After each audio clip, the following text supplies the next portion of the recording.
All right, guys, back here on the SEC Basketball Experience, episode number 10, Southeastern 16, with Max Barr, and we're throwing the usual format out the window this week because you Yeah. guys know why. This was Power Rankings Summer Edition week here at Southeastern 16, and so we released our SEC Basketball Summer Edition Power Rankings, earlier this week, and so we figured it'd be fun to kind of react to the reaction to those rankings, which I know Max has got some stuff queued up for me that I have never seen to this point in terms of looking at some of the reactions. And we thought it'd be fun too to just kind of, interact with you guys and share some thoughts. Maybe if we had to change some things about our rankings, which, as we said, is a composite ranking, there's only so much we can do with our individual rankings, but we thought it'd be fun to talk about more rankings because, Max, what else would you do in August? Sign me up. Sign me All right. up. More rankings. Something else we can sign Max Barr up for is BetOnline because BetOnline is the world's most trusted betting platform and your number one source for everything online sports betting. You can receive a 50% free bet of up to $250 on your first deposit to bet on anything from the Olympics to baseball to Formula One racing. BetOnline is every stat, matchup, live odds, spreads while the game's being played. It's all there. When it's over, head along online casino, blackjack, over 150 slots games, play those too. So all you got to do, head to the website today, get on the action, use that promo code BELIEVE, BLEAV, for your 50% free bet credit on your first deposit up to $250. Bet online, the game starts here. All right, Max. So when do we do these rankings? Was it Tuesday or Wednesday? I don't even remember. It all runs together. Think Tuesday? Tuesday. I think it was Tuesday. So Yep. 48 hours later, have you had a strong change of opinion where you're like, you know what, if I would have moved this team there, then in the composite ranking, it would have allowed that team to move up one or two spots or anything like that. You know what team I'm going to go to, but I'll see if you've had any change of opinion because you're not allowed to change your opinion. But I'm just going to ask if you would be able to. So Yeah, I would have moved Texas A&M up a few of course, spots. of course you would have. You'd No, put him at I'm number joking. one probably. Yeah, I do though. One comes right to my mind right away. I wish I would have had Florida up one more spot because that would have given them one more vote, and they would have been sixth instead of seventh. That's right. It hurt me. It hurt me to have them at seventh, Blake. I was reading off that the Florida Gators at 7. One of the top 3 players in the league didn't sit right with me. Yeah, we both said Florida was too low, I think. Yep. But somehow that's where they got to when you put the rankings together. So, we use the honor system here at Southeastern 16. We should have taken some of the other votes on the staff, and we should have just, the little pencil out. Well, it looks like a 7, but it may actually be a 3. I'm not sure. So we could have some fun with that. But Yep. But honor system here, we didn't do that, and yeah, I agree. Like Florida is the team. We said it at the time. I'm just like, man, that feels like a top 25 team to me. And even we mentioned it. I don't know if it was something we did. Maybe it's the previous episode. We talked about the bracketology that Joe Lenardi had out. Which again, give the man props for doing bracketologies once a month, year round. But Right. It is what it is. But it's like, they were what, 8 or 9 seed or something. I'm just like, I don't think so. Like, I think Florida just, although if you want to point out, some of the obvious things, as we said, they have to replace Zion Pullen and Tyree Samuel and Han Logden. And, so that kind of stuff is important. But I still Some big names. Yeah, I still like that group, though. They've got there. So Florida would be one of the teams. And the other team, everybody knows where I'm going to go to with this one because I said it at the time. I think Arkansas at 5. I still think Arkansas, in my opinion, has the second most upside of anybody in the SEC. I just feel like with the roster, I'm not going to put them ahead of Alabama in terms of upside, but I think if it were to all come together, Arkansas could have the second most upside. I hate saying that because you know how I am on Auburn. I'm probably higher than most on Tennessee, even though I think you can understand why people would say without Dalton Connect, maybe this team takes a step back. I just don't know that they're going to take much of a step back. But you can explain some of the reasons if it does happen. We talked about, this could be the reason why. And so I just think Arkansas is a team that you see all the talent there. And like we said, they did burn us last year. We picked them second last year. So it's like, I don't know. Like I was wondering where Arkansas would wind up in this composite ranking because I had a feeling they would be in several different spots. I'm pretty sure I was the high man on Arkansas, but it's all talent. Like, it's pure talent. But you know what? Cal's had a lot of talented teams over the years, and there have been some teams that have underachieved.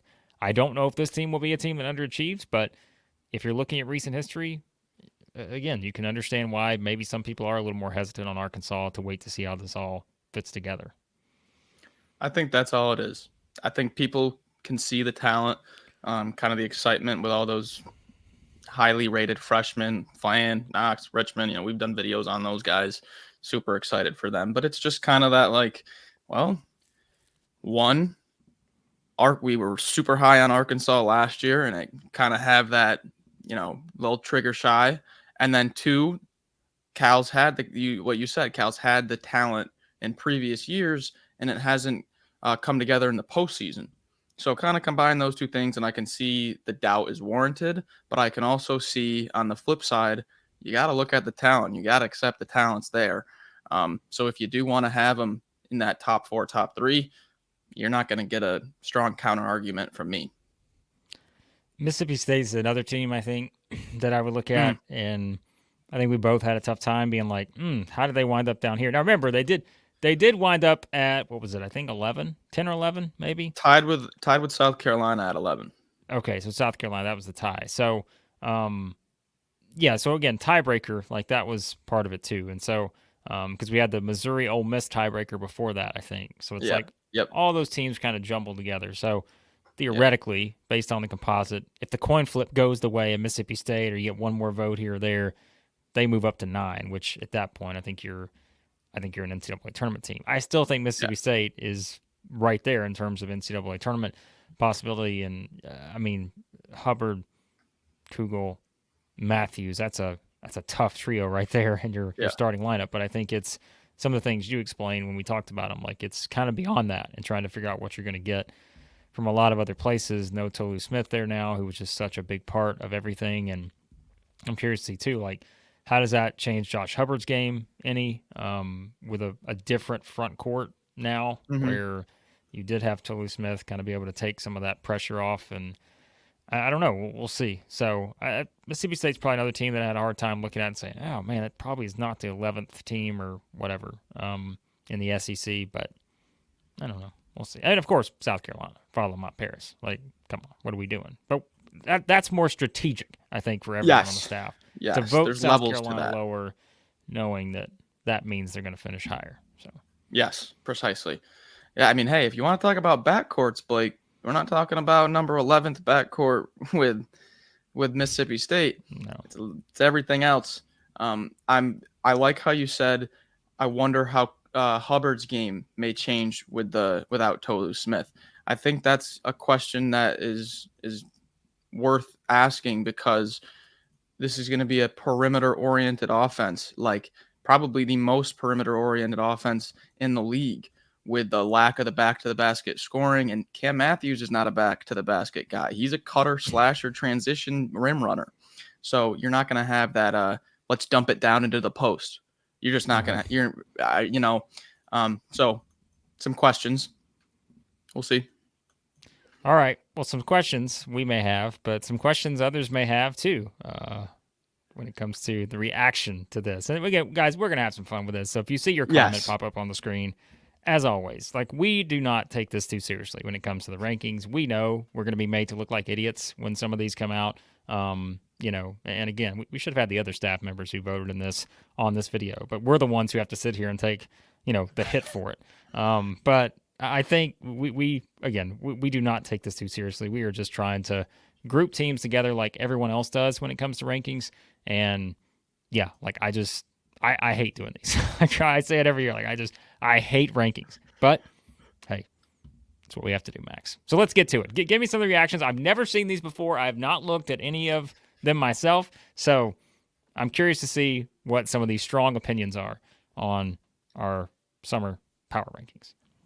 Now, to preface, you have to understand, these comments are coming from a place of passion. Okay, they're coming from a place of pure passion, love, blood, sweat, and tears for their team, for their school. That's where these are coming from. Some of them also are, warranted questions. But Let's see what we got here. Let's see what we got. Starting out, we've got. I didn't know that was that one. my. I didn't know. I don't know which ones I'm pulling up. Okay. Sam Smith says, absolute joke. The fact that my Vandy Commodores are not number one is malpractice. Jerry is going to get the boys going this year. Undefeated season. Okay. Well, Thank let you, me Sam. respond to this from Sam. As Sam knows, Mark Byington is now the head coach for the Vanderbilt Commodores.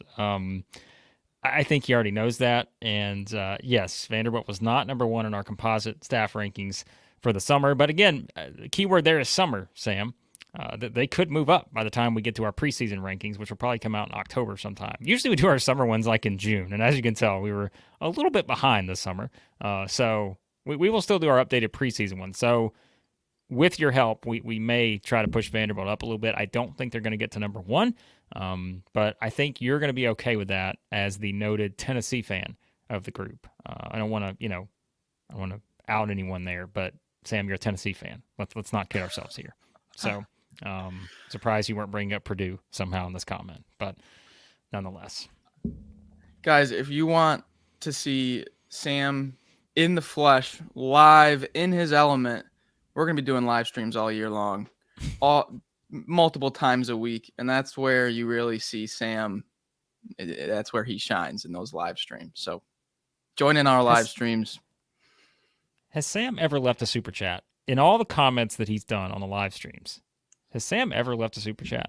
I don't know the answer to that. I don't think he needs to. I don't think we're going to find out because he is a member of the It Just Means More tier, or at least he was. So you guys can also be a member of that too. But anyways, all right, let's get past Sam's. Moving on, we have Curly. As a biased fan, South Carolina will almost certainly be better than 11th. I don't have much else to say, though, because it is way too early. Don't expect a battle for the top of the SEC, but top half for sure. Blake, thoughts on the biased South Carolina fan? I agree with that. I think, for this team to reach the level that last year's team reached, like we said, we talked about it on the video or podcast, like you have to have a couple of those other guys become, the Talon Cooper, the Michi Johnson, the BJ Max, and we're just waiting to see who those guys are going to be on this team. Kind of like we did last year, right? Like, I mean, we were waiting to see, although we did. I mean, look, there's no question. We severely underestimated the experience on South Carolina's team last year and how that would translate versus the other teams in the league. And we saw early on last year, like they were in a groove and you could see that. You're like, okay, there's something here, and you're still thinking, all right, well, how's that going to mesh in terms of the SEC? But they didn't have a lot of issues. And I mean, look, we said it, right? Like we have fun with this, but I also would expect South Carolina to be better than 11th because I do think they're going to carry over some of that momentum. Question is, are they going to be able to find enough of those pieces like they did last year to be able to push for a top half finish? I think that's probably what your aim is because like I said, I not to ever doubt Father Lamont Paris. I think finishing in the top 3, 4 in this league this year is going to be tough. But again, who am I to doubt Father here when it comes to what they could do? And they do have, as we said, a first team All SEC lock, probably in my opinion, in Collymore Boyles. So that also helps. I think this might be a hot take. I don't think it is. I think last year we underestimated South Carolina's experience. I think this year we may be underestimating South Carolina's length defensively on the perimeter. Cam Scott, when you look at his highlights, but also when you read Adam Finkelstein's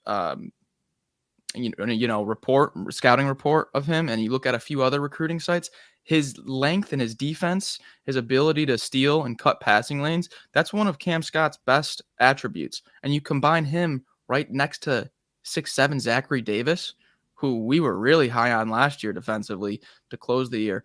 I think, we might be looking past that a little bit. You might play some games at South Carolina where you can't get by. It is just hands and passing lanes, nasty, disruptive. And you're like, wow, this South Carolina defense is really good. I think that could definitely be a case. Agreed. So we appreciate it, Curly. No name calling. We appreciate this kind comment. Thank you. We Thank agree. you. Moving on to Oakley Jack 76-0. The SEC is going to be brutal this year. I agree. We are going to be dizzy this year because of upsets within the conference. I have a favorite SEC team, but at the end of the year, there will be a big SEC presence in the tournament as the conference will be toughened up from league play. I agree. Like, Yeah, I'm with you. I think, again, if we're projecting double-digit amount of teams, which I think 10 is probably the highest you're going to get, but if that's the projection, then it's like, well, how many true upsets are there, right? Like, how many true upsets are there going to be within the league? Because if you're talking about an NCAA tournament team that's a 9 seed beating a 3 seed or a 2 seed, I mean, it's an upset in terms of like numbers, but that again, I think, just going to show you sort of the strength of the league. And even it's like if you're projecting the bottom of the conference, right? If you go to, let's say, whoever the bottom team is, whoever that is, where however it finishes up. right.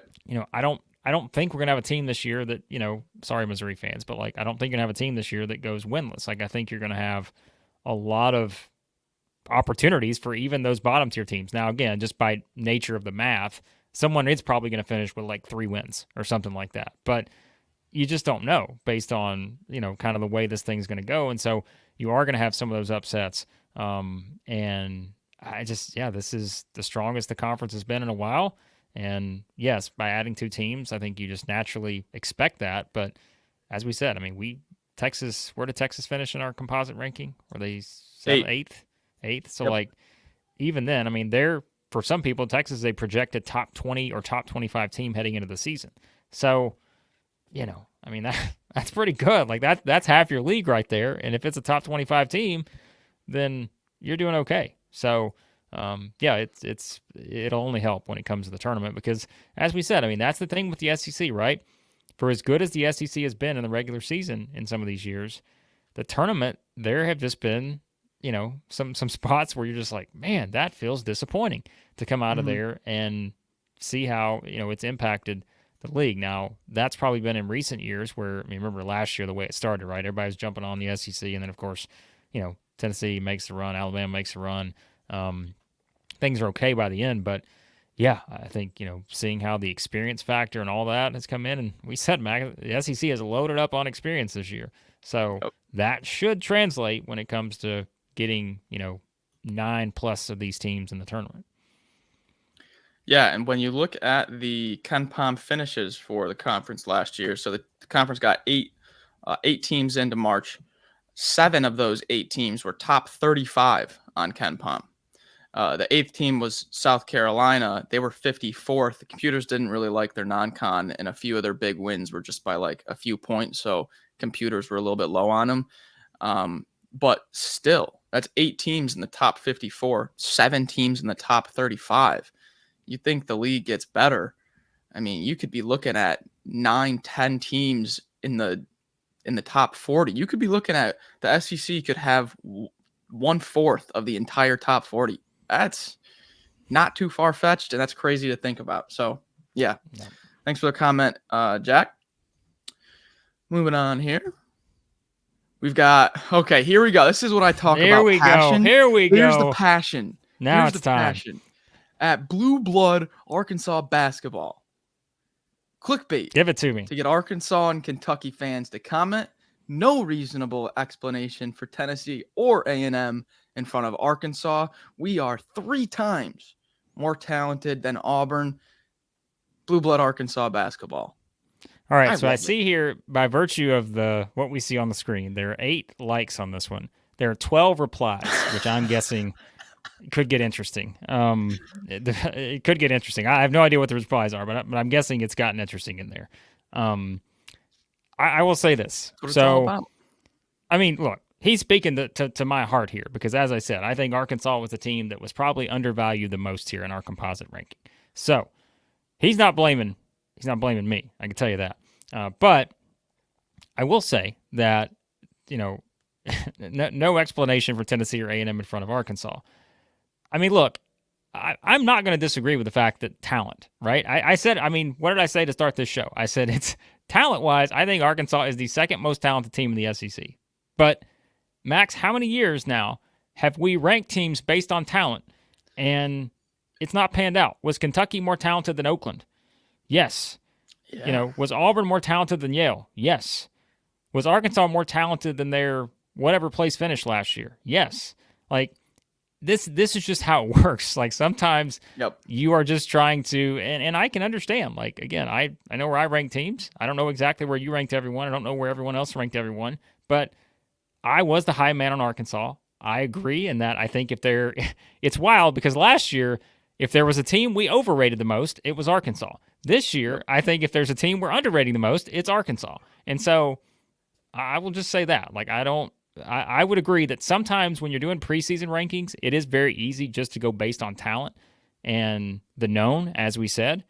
But I do think it's fair to say there are still some unknowns with Cal and Arkansas, even if they are the second most talented team from top to bottom, which would be on my argument heading into the 24-25 season. Yeah, I'll put it this way. We saw the excitement from the Arkansas fan base last offseason. A lot of excitement, a lot of media projecting high finishes, a lot of preseason top 25 polls. You're in the top 10, a lot of hype. Towards the middle to end of last year's college basketball season, the fan base, and I can't blame them, but just lost its lust, lost its passion, lost its, firepower. Not anymore. They're back. The Hogs are back. They're back. I like it. So that's all I'm taking away. Hey, Blue Blood Arkansas basketball can comment anytime you want. Anytime. Like we are not, as I said, this does not. Hey, that's fine. Like you all have your own right to your opinion. Like, and I'm good with it. Like, because again, you just have to know you're getting 12 replies pretty quick. Well, I don't know what's going on in the reply land there, but again, it's a battleground out there. I'm probably the person who would agree with this the most, minus the clickbait stuff here. Come on, don't put that on us. We just like talking basketball. So thanks as always for the comment. Hope to see more of Blue Blood. But by the way, I would agree with Blue Blood here. There's no reason A&M should be in front of Arkansas. Come on now. We'll have that conversation later. All right. I'm not gonna. I don't know how to say the username here, but Kentucky might be better than they have been the last 4 years. They definitely will be one of, if not the best shooting team in the league. By the way, Max, this is coming from Wet Rockstar 2116. There you go. don't know how to say it. There you go. I do. I didn't know if it was we or wet or. Well, we got another situation here. We got the like versus reply scenario. So I'm curious what that looks like. If that's Kentucky fans agreeing or if it's we'll find out. We'll take a look after the show. But I mean, we talked about the shooting, right? I mean, that was something last year, and I know like that's the thing, right? It's so different because Cal's off in Fayetteville. Mark Pope's in. We know how much he's going to value the shooting part of it. We talked about the guys they brought in terms of what they bring to the table in terms of being able to score the ball. And so, yeah, like Kentucky should be another great shooting team. And, to say they might be better than they've been in the last 4 years, I think that's probably still tough to call because, like I said, I mean, certainly they've had some very talented teams the past 4 years, but we know Max, it doesn't matter until we get, I say that. It really doesn't matter, though, until we get to March. Like, until we start to see if this is kind of, and we'll know. I mean, we'll know in November. We'll know in January. We'll know going into the SEC tournament, like where this Kentucky team's at in terms of consistency. Do they have the pieces in place? And, yeah, like I think Kentucky, they're another one of those teams. I'm very curious when you see, boy, you guys know my thoughts on the AP poll and all that. But when you see like those first ones come out, like I'm curious, the AP poll, Blue Ribbon, I know Rothstein's already put his out. Where do you have Kentucky? I think it was, I don't know, I don't want to misquote, 8 or 9 maybe. Middle pack. I think Kentucky's going to be all over the place in some of these because it is a new team. As we said, it's a new regime at the top, and Kentucky's one of the more fascinating. Usually they are, but like this year especially because, like we said, this is a different Kentucky team than we're used to seeing, but it's also a different head coach. Yeah, I think you nailed it. I don't have all too much to add. I think that's going to be all over the place. I mean, I think even our composite, we're all over the place, and they just landed in kind of the middle pack throughout the averages. One thing though that I feel like people are it was kind of like a honeymoon phase and then quickly just kind of fell off. It's Kobe Bryant. Yeah. That recruiting battle was like a very tight recruiting battle between Dan Hurley and UConn, Kentucky. I feel like there was another big player in there, but like Brea was one of the most wanted recruits in the country. You can have an argument whether him or Reed Shepherd was the best shooter in the country. Top 2, no doubt. Go back and watch some Kobe Bryant highlights. Just go on YouTube, look up Kobe Bryant highlights. It'll probably come up with like a few general ones, but also like game by game ones. There are multiple Dayton games where there's like 6 minutes left, 5 minutes left, and they're down by like 8. And Bryant hits like 4 threes in the last 5 minutes and they win the game. Like, the guy made 103 shooting 50%. That is unbelievable. Yeah. So just kind of got swept away in the offseason. They've got like the best shooter in the nation. So yeah, he's tremendous. So no, I don't think shooting will be an issue at all for this Kentucky team. Very curious to see if like we're looking up at the KenPom points distribution numbers, and Kentucky's like number 1 in the country in terms of 3-point percentage scoring distribution. So we'll find out if that happens. But yep, thanks for the comment. Wet Rockstar. Yes. That's it. Good job. Moving on. Gary. Oh, yeah. Here he is. Short and sweet. Gary, thanks for commenting. Gary usually leaves a comment on our videos. The SEC is very deep. A lot of good teams. Going to be fun to watch this year. Blake, let's touch on that. Fun to watch. What teams do you think I'm not saying what team do you think is going to, be the best, whatever. Fun, entertaining. What comes to mind?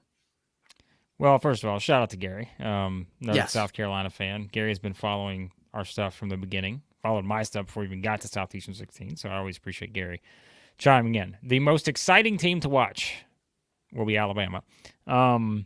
The second most exciting team to watch, I think, will be Arkansas. And then beyond that, I think you've got a bunch of interesting possibilities there. I could go. I mean, we mentioned Kentucky for the 3-point shooting. I think Florida will be exciting. Well, I think Auburn will be exciting to watch, especially how we see that backcourt play out. And, you've got the just domination inside with Broome and Cardwell and such. But if you're talking pure entertainment value, if it's like they used to do the NBA League Pass rankings, where the teams, like if you have a League Pass, the teams you watch the most. In my opinion, I'd probably put Alabama, Arkansas 1-2 for my money. If I'm adding a team that you did not mention, I've got 2 on my mind, and it just so happens they're in the same state. Ole Miss and Mississippi State. Of course you would pick those 2. Well, hear me out. It's not because of if I was going bully ball, I'd be going in a different route. I think these teams are not going to play too much bully ball. That's why. Ole Miss, when I did my 3-point rankings, they've got the number 1 total makes. And you don't really like the front court, Brakefield, Dia, and Mikal Brown-Jones. They're going to be playing a lot of like 5 out, And then, as we said earlier in the show, Mississippi State. I think we may see a game or multiple games this year, Blake, where Josh Hubbard attempts over 23s in the same game. Like, I'm not joking. So you best believe, I've said it earlier. I said I'm going to be tuning into almost every single minute of every Mississippi State game. That's why. You might see some games where Josh Hubbard taking 23s. I'm watching that. I think Auburn may be a little undervalued here because I think like if we talked about like Pettiford, like Pegues, like the backcourt of Auburn, Baker Mazara, of course, like, a guy who can do stuff on the wing. And we know Auburn too, like they just tend to play an entertaining style. A lot of oops to Cardwell and Broome and put back dunks and all that. Especially any games in the, as I say, any games in the jungle, like they're high on your league pass rankings. So, so I may just you're going with the 2 teams in the same state. I'm going with all the teams with the same first letter. Give me all the A teams. Give me Alabama, Arkansas, Auburn. There you go. I am excited to see Texas though. Watch those games in the Moody Center also. All right, thanks as always, Gary. And we have Sam Thomas. If Mizzou goes winless in the SEC again, I'll get a tattoo where the sun don't shine. That's how Me confident too. I am in this team. Sam, with Me some too, Sam. confidence in Mizzou, I Blake. I will do the same thing, Max. Write it down on our yearly log here. I will do the same thing if this team goes winless again. So yeah, I mean, we've said we're. I was gonna say we may be higher on Missouri than I some think we people. are.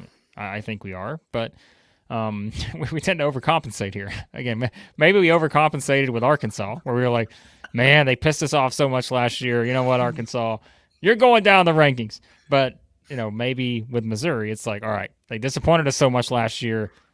We need you to bring us back. Like, it's time to get back in this thing. But truth may lie somewhere in the middle. But I mean, again, I said it in the rankings video. That you cannot deny this is a more talented roster. I think from top to bottom, there's more depth. There's more. You can avoid those pitfalls. Whereas last year there was just no room for error, and I think they have a little bit more of that this year with the depth they have on the roster. They got a lot of pieces. Does this team compare still to the team a couple of years ago with Kobe Brown and Dwayne Hodge? I don't think I would put them quite there. But still, I think they're good enough to make the NCAA tournament. And we thought you said it, like talent. Talent's the word here. If we're going on talent, then they sure feel like a much more talented team than they were last year, I think. And yeah, I feel like they're set up for maybe not what they did a couple years ago, but they're set to be significantly better than they were last year.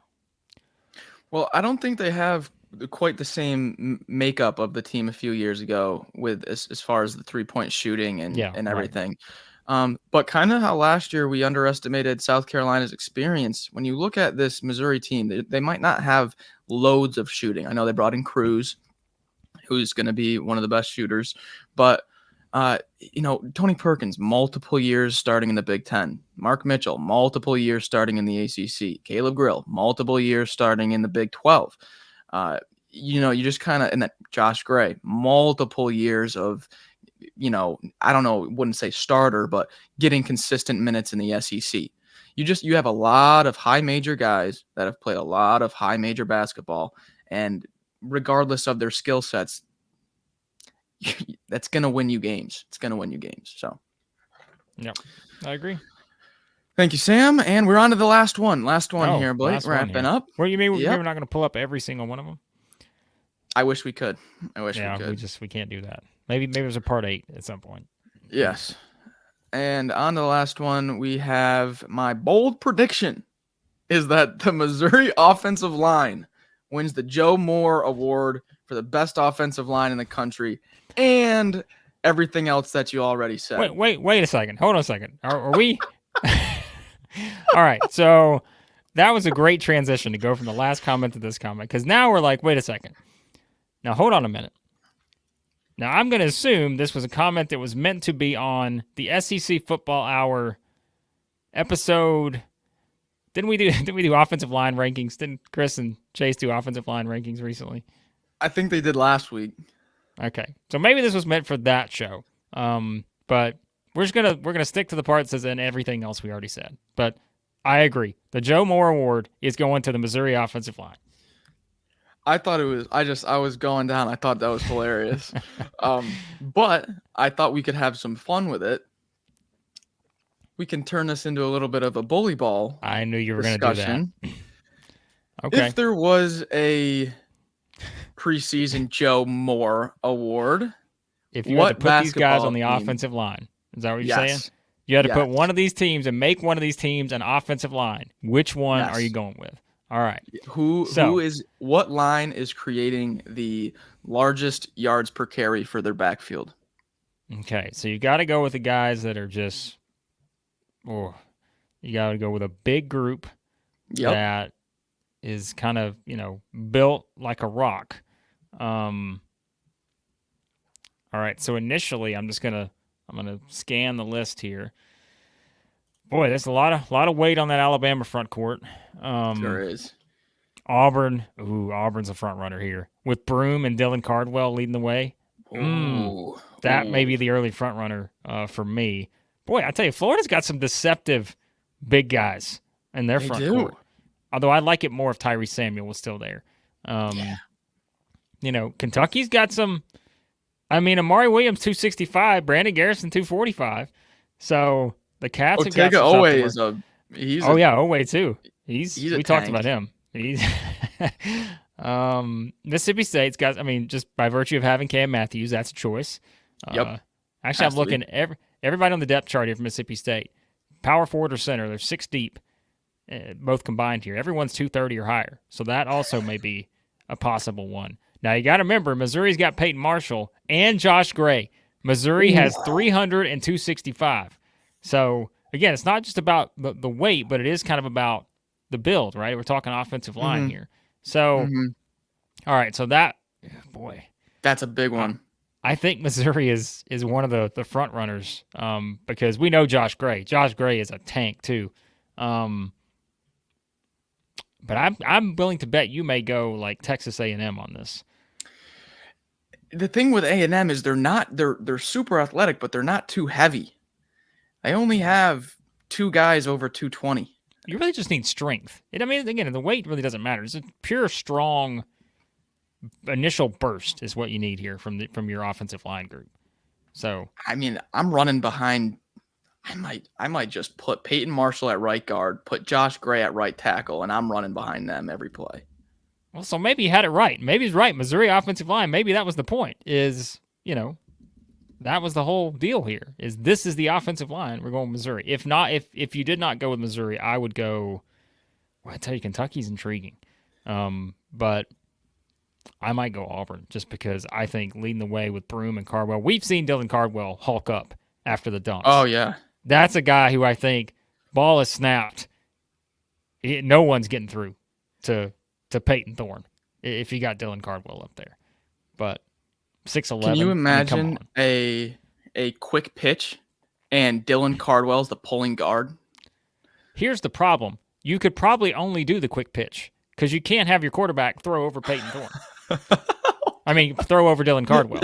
Like, he's 6'11". So that's the problem, too. You might have to go, bulk in size, but you may need guys who are a little shorter. That could be an issue. So we may make the next episode of the SEC Basketball Experience an entire episode dedicated to how would these guys translate as offensive linemen. Just kidding. We're not going to do that. But there you go. That was a ton of fun. That was great. Yeah, I mean, again, I know there are a lot more comments, but like we said, this was fun to do. Our rankings, we know we know rankings are just always something that are going to be a very divisive thing. But again, we cover SEC basketball because we enjoy SEC basketball. We don't cover it because we have our preferences. So it is what it is. Somebody's got to be 1 through 16, as we say every year. Come in and interact with us live during the season. Yeah, I'm telling you, it is loads of fun. After all the games end, most times we'll go live. Maybe when the last game of the night has got 10 minutes left, you can come in, kind of watch the end of that game with us as we're reacting to everything. Loads of fun. Yeah, check it out. Check out everything else on the channel. You guys know we got all of our season preview stuff up for football. We're already doing week 1 predictions for the games that are going to take place, of course, 3 weeks from now, something like that. So, check out all of our football stuff, baseball, off-season stuff with SEC Baseball Weekly. And then, all our basketball stuff with this show each week. And we'll have some other fun videos sprinkled in here as we get closer to the season. And then we'll start to do our actual team previews for the upcoming season and all that. We're not that far away, guys. Like, we are 3 months away now. Like, we're about to be under 3 months. So it's like we're there. So, so we're going to. It's almost 3 months, like on the day, right? Yeah, on the day, right? So we're almost there. So we appreciate you guys watching and/or listening as always. Again, if you want to sponsor the show, you can do that. Reach out, caroline.smith at southeastern14.com. Keep hitting up that email address. We know some of you already have. So we appreciate you guys reaching out, wanting to sponsor the show. Sponsor anything we do here at Southeastern 16. Any of the stuff on the channel, any of our weekly shows, live streams, football, basketball, baseball, it's all here. So, again, guys, we appreciate you watching and or listening as always. Let us know your thoughts on the reaction to the Power Rankings reaction. And we will talk to you again here soon on the SEC Basketball Experience.